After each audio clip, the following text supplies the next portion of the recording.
খুব বেশি বিপদে আছেন, দেয়ালে পিঠ থেকে গেছে, পৃথিবীতে কোনো মানুষের কাছ থেকে সহায়তা পাওয়ার আশা ছেড়ে দিয়েছেন, অসুবিধা নাই। এই তিনটা আমলকে আপনি নিজের জন্য বাধ্যতামূলক করেন, ইনশাআল্লাহ তাআলা হেফাজত করবেন। জীবনে বহুবার আমি আমলটা করে দেখেছি। কঠিন কঠিন বিপদে আল্লাহ তাআলা কিভাবে উদ্ধার করেছেন আমি নিজে অবাক হয়ে গেছি, সারপ্রাইজড হয়ে গেছি।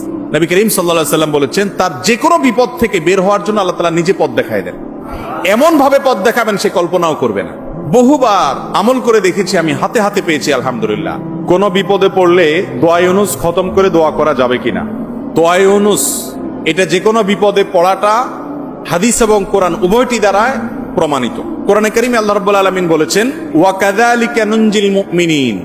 ইউনুস আলাইহিস সালাম বিপদে পড়ার পর তিনি যে দোয়া করেছেন, লা ইলাহা ইল্লা আনতা সুবহানাক ইন্নী কুনতু মিনাজ জালিমিন, এই বাক্যগুলো পড়ার পর এগুলো বলে বলে আল্লাহর কাছে তিনি দোয়া করেছেন, আল্লাহ তাআলা তার বিপদ উদ্ধার করেছেন। বিপদে পড়ার পর তিনি যেরকম উদ্ধার হয়েছেন এগুলো পড়ে আল্লাহ তাআলা কোরআনে এই দোয়ার উল্লেখ করে, এই বাক্যগুলোর উল্লেখ করে এরপরে বলেছেন, ওয়া কাযালিকা নুনজিল মুমিনিন, একইভাবে তাকে যেরকম এই বাক্যগুলো, এই জিকিরগুলোর মাধ্যমে আমি রক্ষা করেছি, হেফাজত করেছি ওই বিপদ থেকে, মাছের পেট থেকে, একইভাবে আমি মুমিনদেরকেও রক্ষা করব।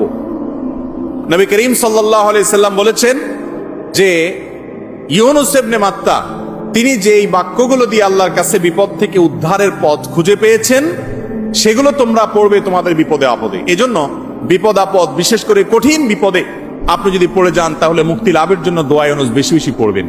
এর পাশাপাশি আরো দুটি আমলের কথা বলতে পারে, যেটা আমার জীবনে বহুবার আমল করে দেখেছি আমি, হাতে হাতে পেয়েছি আলহামদুলিল্লাহ। এক নম্বর হলো দোয়া ইউনুস, আরেকটা হলো ইস্তেগফার। এটাও হাদিসে আসছে, নবী করিম সাল্লাল্লাহু আলাইহি ওয়াসাল্লাম বলেছেন, মান লাজিমাল ইস্তেগফার, যে ব্যক্তি ইস্তেগফারকে লাজিম বানায় নেয়। লাজিম বানায় মানে কি? মানে পড়তেই থাকে, থামে না।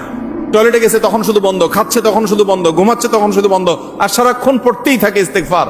আস্তাগফিরুল্লাহ ওয়া আতুবু ইলাইহি, সাইয়্যিদুল ইস্তেগফার বা যে কোনো ইস্তেগফার, সবচেয়ে ছোট ইস্তেগফার আস্তাগফিরুল্লাহ আস্তাগফিরুল্লাহ, এটা যে পড়তেই থাকে, নবী করিম সাল্লাল্লাহু আলাইহি ওয়াসাল্লাম বলেছেন, তার যে কোনো বিপদ থেকে বের হওয়ার জন্য আল্লাহ তাআলা নিজে পথ দেখায় দেন। এমন ভাবে পথ দেখাবেন সে কল্পনাও করবে না। এবং জীবনে বহুবার আমি আমলটা করে দেখেছি। কঠিন কঠিন বিপদে আল্লাহ তাআলা কিভাবে উদ্ধার করেছেন আমি নিজে অবাক হয়ে গেছি, সারপ্রাইজড হয়ে গেছি। নাম্বার 3, দুরুদ। দুরুদের ক্ষেত্রেও হাদিসে একই কথা বলা আছে, যে ব্যক্তি দুরুদ বেশি বেশি পড়বে ওই ব্যক্তির সমস্ত পেরেশানি থেকে মুক্ত হওয়ার জন্য এই দুরুদ যথেষ্ট হয়ে যাবে। তাহলে 3টা আমলের কথা বললাম, দোয়া ইউনুস, লা ইলাহা ইল্লা আনতা সুবহানাকা ইন্নী কুনতু মিনাজ জালিমিন, আরেকটা হলো ইস্তেগফার বেশি বেশি, আরেকটা হলো দুরুদ। খুব বেশি বিপদে আছেন, দেয়ালে পিঠ থেকে গেছে, পৃথিবীতে কোনো মানুষের কাছ থেকে সহায়তা পাওয়ার আশা ছেড়ে দিয়েছেন, অসুবিধা নাই।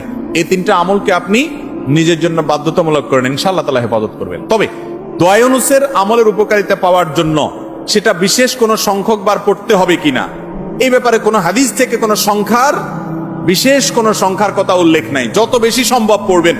দুনিয়াবি কোনো বিষয় হাসিলের জন্য অভিজ্ঞতার আলোকে, রুকিয়া হিসাবে, ঝাড়ফুঁক হিসাবে, বা দুনিয়ার কোনো কাজে আল্লাহর কাছে প্রার্থনার অংশ হিসাবে তাজরিবা দ্বারায় অনেক আমল, যেমন ঝাড়ফুঁকের মধ্যে যেরকম, রুকিয়ার মধ্যে যেরকম বিভিন্ন আমল, আয়াত, হাদিস, সংখ্যা ঠিক করে আপনার উলামা ইকরাম করে করে সেটা তাজরিবা পেয়েছেন, ওই আলোকে করা যায়, সেভাবে করা যেতে পারে।